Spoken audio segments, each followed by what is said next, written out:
अस्सलामुअलैकुम dear students, मैं हूं आपका यंग टीचर निहाल अता, जो कि पढ़ाने जा रहा है आपको जनरल साइंस। इसमें बायोलॉजी भी होगी, इसमें फिजिक्स भी होगा, इसमें केमिस्ट्री होगी, यानी कि सारे साइंस सब्जेक्ट्स की आचार होगा।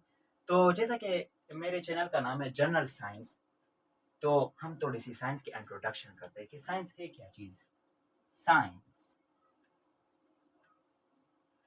क्योंकि बाद स्टूडेंट साइंस के स्टूडेंट्स होते हैं और उनको ये पता नहीं होता कि हम पढ़ क्या रहे हैं, और जो हम पढ़ रहे हैं उसकी मीनिंग क्या है। सही है ना? तो साइंस क्या चीज़ है?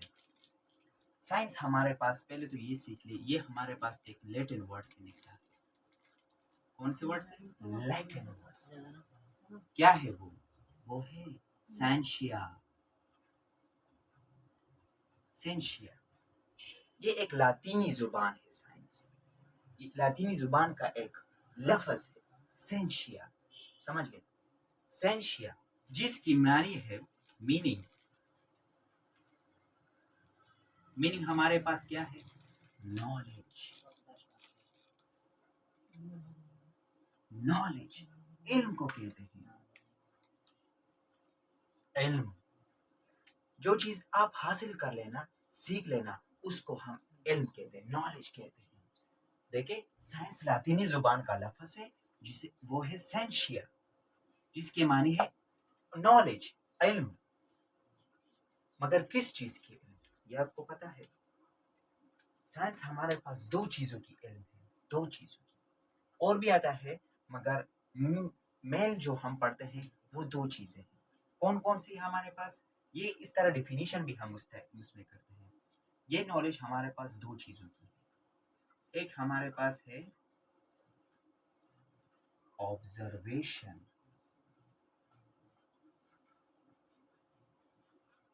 और दूसरा हमारे पास है एक्सपेरिमेंट। इल्म दो चीजों पर मुश्तमिल है, एक है ऑब्जर्वेशन, दूसरा है एक्सपेरिमेंट। अब ये ऑब्जर्वेशन क्या भला है और एक्सपेरिमेंट क्या भला है, आइए इसको भी सीखते हैं। ऑब्जर्वेशन, ऑब्जर्वेशन में हमारे पास हवा से हंस, आप जानते हैं, फाइव सेंसेस ये आते हैं। फाइव सेंसेस में हमारे पास पांच सेंस है, वो है eyes, photo receptor, ears, nose and taste, tongue, ये चीजें आते हैं। तो क्या मुराद है इससे? ये इसका इस इल्म से, साइंस से क्या ताल्लुक है? फॉर एग्जाम्पल, आप जब किसी साइंस में जो भी एक्सपेरिमेंट करते हैं, उससे पहले आप मुशाहिदा करेंगे इस चीज पर, उस पर अपने फाइव सेंस इस्तेमाल करेंगे। फॉर एग्जाम्पल, मेरे पास ये जो मार्कर है, इस पर मैं ऑब्जर्वेशन करता हूँ, इसको जो मैं देख रहा हूँ, ये मेरे आईज, ये भी मेरे फाइव सेंस में आते हैं। तो ये मेरा क्या है? ऑब्जर्वेशन। इसको मैं देखता हूँ, फिर सोचता हूँ, हाँ इसका तो कलर ब्लू है, मुशाहिदा कर रहा हूँ ना, और फिर इसको थोड़ा कान की तारीफ के नजदीक करता हूँ कि इससे तो कुछ आवाज नहीं आ रही, तो आवाज नहीं आती। ये भी एयर्स, ये फाइव सेंस का में शामिल होता है एयर्स, ये भी मुशाहिदे में, ऑब्जर्वेशन में आता है। दूसरा, मैं इसको टेस्ट करता हूँ कि इसका टेस्ट किस तरह है, ये भी ऑब्जर्वेशन में आता है। तो ये चीजें इसमें ऑब्जर्वेशन में हमारे पास क्या आती है? Five sense. सेंस की स्पेलिंग इस तरह है, फाइव सेंस, जिसमें हम टेस्ट करते हैं, देखते हैं और लाते हैं कि इससे किस तरह की आवाज, इसकी क्या फिनोमेना, प्रॉपर्टीज क्या है। तो इससे पहले हम ऑब्जर्वेशन इस्तेमाल करते हैं, फिर एक्सपेरिमेंट की तरफ आते हैं। अब एक्सपेरिमेंट क्या है? ये हमारे पास प्रैक्टिकल वर्क होता है। प्रैक्टिकल वर्क, प्रैक्टिकल वर्क से क्या मुराद है? जो हम खुद ब खुद अपने हाथों से वो काम करते हैं। अब मैंने इस पर, इस मार्कर पर मुशाहिदा कर लिया, फाइव सेंसेस यूज कर लिए मैंने। अब मैं इसको खुद ही लेबोरेटरी में बनाऊंगा, खुद ही प्रैक्टिकल काम इस पर मैं करूंगा। प्रैक्टिकल काम, उसको फिर हम एक्सपेरिमेंट करते कहते हैं। क्या कहते हैं? एक्सपेरिमेंट। तो अब हमने ऑब्जर्वेशन भी कर ली और एक्सपेरिमेंट भी कर ली। अब इन दोनों से हमें एक इल्म, वसी इल्म हासिल हुआ। इन दोनों के मिलने से हमें एक इल्म हासिल हुआ, नॉलेज, इन दोनों के मिलने से इल्म हासिल हुआ। और उस इल्म को क्या कहते हैं? उस इल्म को वो है साइंस। ये थी पूरी साइंस की कहानी कि साइंस क्या चीज है? लातीनी जुबान से निकला है सेंशिया, जिसकी मानी है इल्म, नॉलेज। और फिर नॉलेज किस चीज पर मुश्तमिल है? दो चीजों पर, ऑब्जर्वेशन एंड एक्सपेरिमेंट। ऑब्जर्वेशन क्या है? मुशाहिदा क्यों कहते हैं। और एक्सपेरिमेंट क्या है? जो खुद ब खुद हम लेबोरेटरी में उसको खुद बनाते हैं। और मुशाहिदे में, ऑब्जर्वेशन में क्या क्या चीजें शामिल है? Five sense. फाइव सेंस, हम इसको देखते हैं, हम इसको टेस्ट करते हैं, हम इसको सुनते हैं कि क्या क्या चीजें इसमें शामिल है, और फिर खुद ही इसको बनाते हैं, एक्सपेरिमेंट इस पर खुद ही करते हैं, प्रैक्टिकल वर्क। और फिर इससे हमें एक बड़ा इल्म हासिल हो जाता है, नॉलेज हासिल हो जाता है। उस नॉलेज को हम कहते हैं साइंस। ये थी पूरी साइंस की स्टोरी कि साइंस क्या चीज है और कहाँ से आया है। अब मैं थोड़ा सा साइंस को और डिटेल में बताना चाहूँगा। ये साइंस ये साइंस हमारे पास बहुत बड़ा हो रहा था, इसकी इल्म हर किसी के पास आ रही थी, और इसमें बहुत ज़्यादा चीज़ें शामिल हो रही थी। तो इसको आसान बनाने के लिए साइंस को कुछ हिस्सों में डिवाइड कर दिया गया है, वो भी आप देख लें। मैं इसको मिटा रहा हूँ। तो साइंस की कहानी आप बिल्कुल सही तरीके से समझ गए होंगे कि साइंस क्या थी। अच्छा, ये थी साइंस की कहानी, हिस्ट्री। अब साइंस की कुछ ब्रांचेस की तरफ आते हैं, वो बड़े मजे के हैं, जो कि आपके पूरे कैरियर, फ्यूचर के बारे में। फिर आप उसमें सेलेक्ट करते हैं कि मैं कौन से जाऊंगा, मेडिकल, इंजीनियरिंग में physics and chemistry and maths, और फिर मेडिकल में बायोलॉजी, उसमें भी केमिस्ट्री थे, मगर फिजिक्स भी होते हैं, मगर मैथ्स इंक्लूड होता है। तो उसमें आप अपने फ्यूचर का इंतखाब करेंगे कि मैं इसमें क्या करूंगा। और फिर बायोलॉजी, कोई जोलॉजी एमफिल बन जाते, कोई बस जो भी हो, डॉक्टर्स बन जाते हैं, इंजीनियर्स बन जाते हैं। तो वो साइंस के हमारे पास ब्रांचेस है। अगर ये ना होते ये ब्रांचेस, तो आप ये सारा इल्म, इंजीनियरिंग भी होते, मेडिकल भी होते, और एक बर्डन आपके सर पर आ जाता अगर ये ब्रांचेस ना होते। तो इसलिए साइंटिस्ट ने हमारे लिए इस साइंस को बड़ा आसान किया है। हाँ, अच्छा, इसकी ब्रांचेस, पहला ब्रांच है हमारे पास, पहले आसान सा ब्रांच है बायोलॉजी। बायोलॉजी बायोलॉजी मैं इसके नाम से आप कुलम कुला वाज़ेह कर दूंगा कि इसमें हम पढ़ते क्या है। ये बायो है ना, ये टू ग्रीक वर्ड से निकला है। टू ग्रीक, बायो में जब जब भी आप कहीं देख ले GK, इसका मीनिंग होगा ग्रीक, समझ गए? ये शॉर्टकट फॉर्म है, टू ग्रीक वर्ड है। एक है बायो, दूसरा है लॉजी, को हम ग्रीक में लोगोस कहते हैं, मगर फिर इसको मॉडिफाई कर दिया लॉजी। तो बायो, लाइफ या living organism, living organisms. Living organism पे भी मैं समझा दूंगा कि लिविंग ऑर्गेनिज्म क्या है। लोगोस की मानी है स्टडी, स्टडी की मानी है पढ़ना। किसी चीज को हम सीखते हैं, पढ़ते हैं, उसकी मानी है स्टडी, उसको हम स्टडी कहते हैं। अच्छा, तो बायोलॉजी हमारे पास टू ग्रीक वर्ड से निकली है, और देखिए बायो जिसकी मानी है लिविंग ऑर्गेनिज्म या लाइफ, और दूसरा है लोगोस जिसकी मानी है स्टडी, पढ़ते हैं। तो लिविंग ऑर्गेनिजम्स के बारे में पढ़ने को क्या कहते हैं? बायोलॉजी। हम भी लिविंग ऑर्गेनिज्म में आते हैं। अल्लाह ने जो मखलूक हम बनाए हैं, तो उसको जो लिविंग ऑर्गेनिजम्स की मैं बताता हूँ, इसकी क्या शनाख्त होगी लिविंग ऑर्गेनिजम्स की। ये सबसे बड़ी शनाख्त है रिप्रोडक्शन। रिप्रोडक्शन ये इसकी लिविंग ऑर्गेनिजम्स की आइडेंटिटी है, आईडी। जो जो चीज रिप्रोडक्शन करती है ना, खुद रेप्लिकेशन करती है, किसी दूसरे ऑर्गेनिजम्स को रिप्रोड्यूस करती है अपने जैसे, if their own kinds of organisms reproduce, तो उसको हम क्या कहते हैं? रिप्रोडक्शन। ये खुसूसियत जिस ऑर्गेनिज्म में होती है वो लिविंग ऑर्गेनिज्म कहलाते हैं। कभी इस मालकर ने खुद ही किसी दूसरे मालकर को पैदा किया? नहीं, हम खुद बनाते हैं। मगर जब आप देख ले एक इंसान दूसरे इंसान को पैदा कर सकते हैं खुद ही, तो हम क्या आते हैं? Living organism. शेर भी अपने जैसे एक हम अपने जैसे क्यों पढ़ते हैं? क्योंकि ये लाजमी है। शेर ने कभी बंदर को पैदा नहीं किया, हमने कभी मछली को पैदा नहीं किया।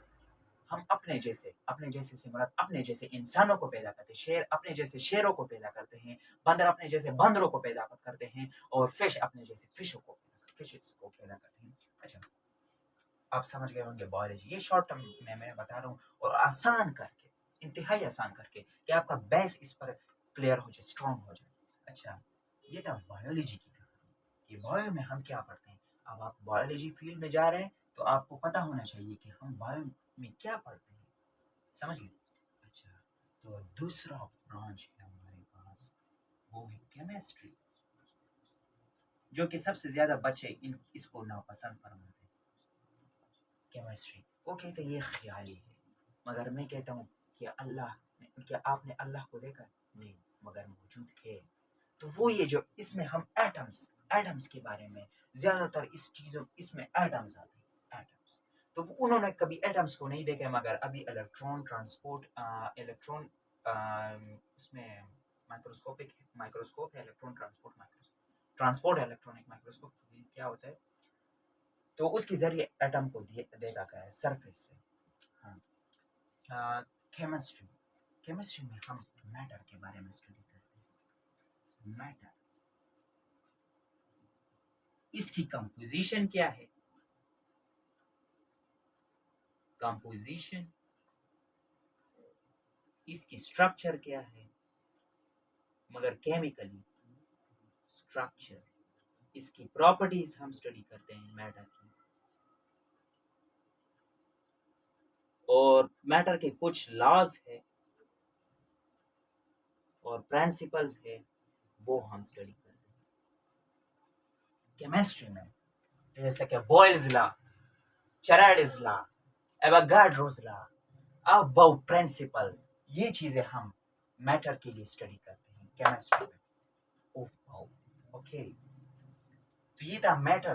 केमिस्ट्री में हम मैटर की कंपोजिशन, कि वो किस चीज से बने। फॉर एग्जांपल वाटर किस चीज से, वो का वाटर भी मैटर है, और कौन से स्टेट का मैटर है, लिक्विड स्टेट का मैटर है।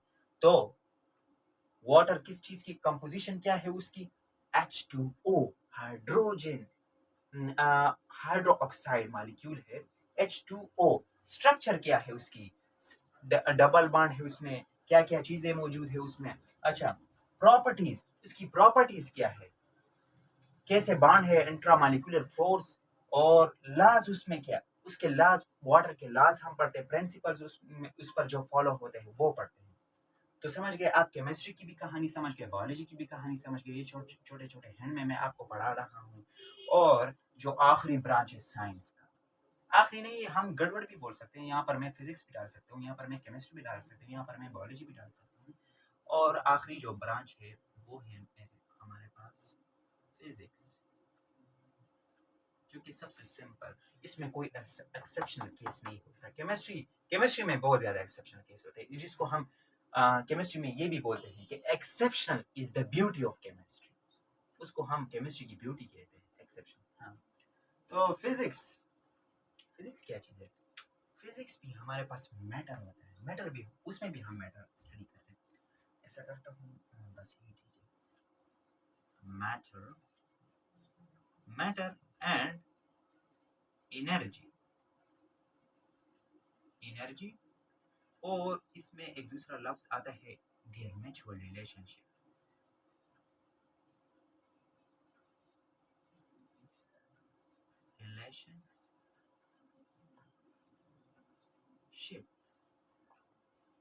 ये जो आखिरी पॉइंट है ना, ये देयर म्यूचुअल रिलेशनशिप, ये बहुत ज्यादा टीचर्स गलत करते हैं, 100% गलत बोलते हैं। अच्छा, पहले मैं ये मैटर एंड एनर्जी, ये जो केमिस्ट्री में भी हम मैटर पढ़ रहे हैं, और इस मैटर में क्या फर्क है। फिजिक्स में हम मैटर के एक्सटर्नल, मतलब फिजिकली हम फॉर एग्जांपल ये मान करें, मैं इसको फिजिकली देख रहा हूँ, ये हम फिजिक्स में, ये भी एक मैटर है ना, मैटर एटम से बना है। तो हम फिजिकली जब इसको पढ़ते हैं तो उसको क्या कहते हैं, फिजिक्स। मगर जब इसको अंदरूनी साख माइक्रोस्कोप में देख ले कि ये किस चीज पर कंपोज्ड है, तो वो केमिस्ट्री कहलाता है। और physics external shapes, physically shapes, तो वो क्या है? फिजिक्स। और एनर्जी, वो काम, energy is the ability to do work. मैं ये यहां पर लिख लेता हूं, एनर्जी। एनर्जी क्या है?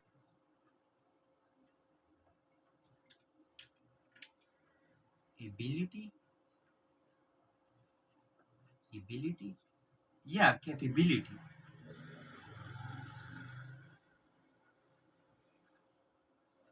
Of a body.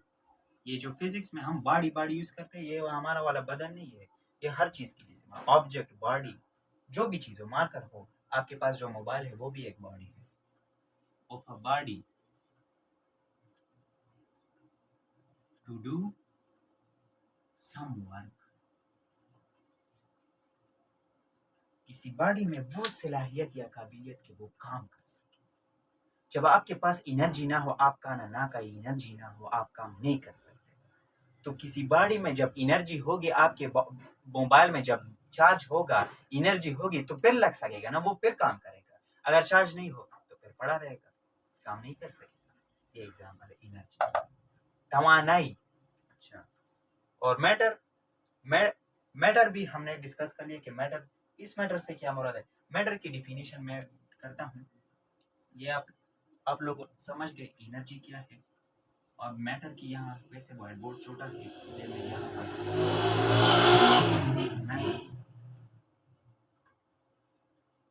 Matter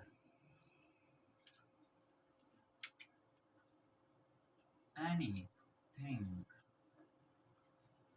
that has mass and occupies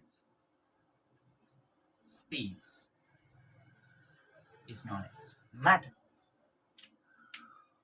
जिसका मास हो और कुछ जगह पकड़ती हो, वजूद हो, कुछ जगह पकड़ती हो, मैटर, वो मैटर कहलाते हैं। ये जो हवा के पार्टिकल्स है ना, आपको दिख नहीं रहे, मगर इन्होंने भी, इसका भी कुछ मास है। हाइड्रोजन का भी मास है, ऑक्सीजन की भी मास है, 32 ग्राम मास है। क्या? 32 ग्राम मास है। और स्पेस भी पकड़ रहा होगा, इतना सा तो कुछ कायनात में, पूरी यूनिवर्स में स्पेस तो पकड़ रहा है, तो उसको हम मेरा भी कुछ तो मास है, मैंने भी इस कायनात में कुछ जगह पकड़ी है। आप भी जहां पर बैठे हैं, आपके इर्द गिर्द जितनी भी चीजें हैं, उन्होंने जगह पकड़ी। अगर फॉर एग्जाम्पल आप जिस कमरे में बैठे, आप उनसे सामान निकाले और आप एक कुर्सी उसमें डाल दें, तो उस कुर्सी ने कुछ कमरे में जगह पकड़ ली। फिर आहिस्ता आहिस्ता सारे सामान उस कमरे में लाते रहे और वो कमरा भर जाएगा और कुछ जगह पकड़ लेगा। तो कुछ जगह पकड़ रहे हैं, वो सारी चीजें all around in the universe is the example of matter. जो भी चीज है वो सारे मैटर। और मैटर किस चीज से बना है? एटम से बना है। ये एटम की हम डिफिनीशन भी करते हैं। ये जो बात लोग कहते हैं ना कि द स्मॉलेस्ट पार्टिकल और वो और ये चीजें, ये बिल्कुल नहीं। सिंपल डिफिनीशन मैं एटम की कर रहा हूँ। ऐसे जनरल साइंस से तो हम जनरल बातें ही करेंगे। एटम, एटम हमारे पास क्या है? The building block of matter is called atom. हाँ, एक एग्जांपल देता हूँ, इस डिफिनीशन पर आप समझ जाएंगे। फॉर एग्जांपल, ये जो दीवार है ना, ये किस चीज से बना है? दीवार को आप छेदे, इसमें एक ईंट आपको नजर आएगा, दूसरी जगह देखे ईंट नजर आएगा, दूसरी जगह देखे वहां पर ईंट। तो इस बिल्डिंग, तो इस वॉल का बेसिक यूनिट क्या हुआ? वो ब्रेक होगा ना, ईंट। तो इस तरह ये जो मैटर है ना, ये भी कुछ चीजों से बना है, बेसिक यूनिट से बना है। वो क्या है? एटम। तो ये बिल्डिंग ब्लॉक, वो एक ब्लॉक्स होते हैं, लाइक ब्लॉक हम रखते हैं और दीवार बन जाता है, घर बन जाता है। तो इस तरह एटम भी हमारे पास एक ब्लॉक के एग्जांपल है। तो ब्लॉक एटम्स रखते हैं, मैटर बन जाता है। समझ गए? तो ये एटम की डिफिनीशन थी, सिंपल डिफिनीशन और हाईली लेवल डिफिनीशन भी थी, मगर आसान भी थी। अच्छा, तो आप मैटर भी समझ गए, एनर्जी भी समझ गए। अब आते हैं आखिरी पॉइंट, जो सारे टीचर्स गलत करते हैं आपको, इसके लिए मैं ये जगह मिटाऊंगा। ये जो म्यूचुअल रिलेशनशिप से हमारे क्या मुराद है?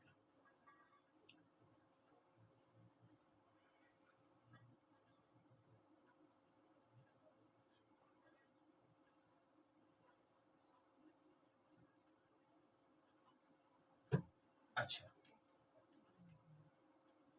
म्यूचुअल रिलेशनशिप में आइंस्टाइन का एक फार्मूला है, E is equal to mc square. ये जो c पर स्क्वायर क्यों डाला, ये आप मेरा एक टॉपिक होगा डायमेंशन, उसमें आप सीख लेंगे कि स्क्वायर क्यों डालते हैं और डिवाइड क्यों करते हैं। ये हमारे पास इक्वेशन की करेक्टनेस के लिए हम करते हैं। जब इक्वेशन यहाँ पर भी सेम आ जाए, यहाँ पर भी उसके डायमेंशन सेम आ जाए, डायमेंशन में हम मैं एक टॉपिक करूँगा। अच्छा, E is equal to mc square.